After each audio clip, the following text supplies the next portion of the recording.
Salam, hər vaxtınız xeyir olsun hər birinizin.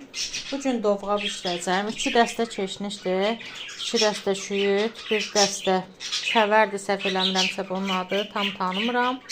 5 dəstə də spanaqdır. Spanaq çünki niyə 5 dəstədir? Qatığım 5 litr, ona görə.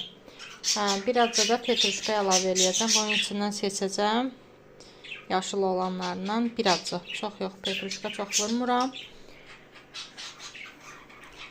Göylər doğradım, hazırdır. İndi isə qatığı göstərim. Qatığı da hazır elədim. Dedim, hazır formasını göstərim. Demək, bir qabda düyünü yudım. Gözə yarı düyü tökürəm mən, təxmini. Düyünü yudum, sonra 2 xörək qaşığı un əlavə elədim. Onu qarışdırdım düyü ilə. Sonra da ki,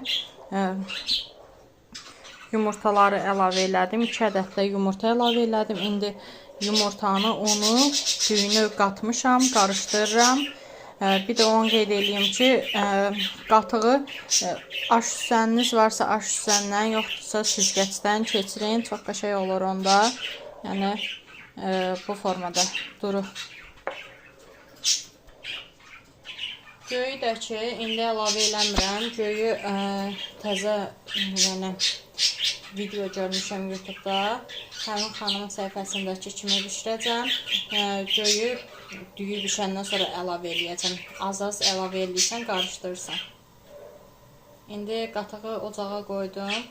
Qarışdırıram. Demək olar ki, düyü bişdi. İndi mən bunun üstünə noxudu əlavə eləyəcəm. Noxudumuz.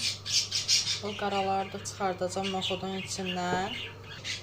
Birazca göy vurmuşam ki, yoxlayım da görüm necədir.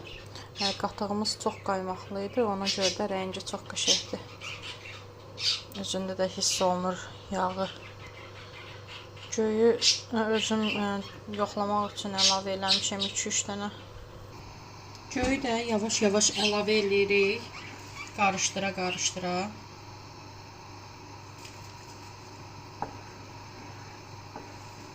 Əlimizi saxlamırıq, qarışdırırıq.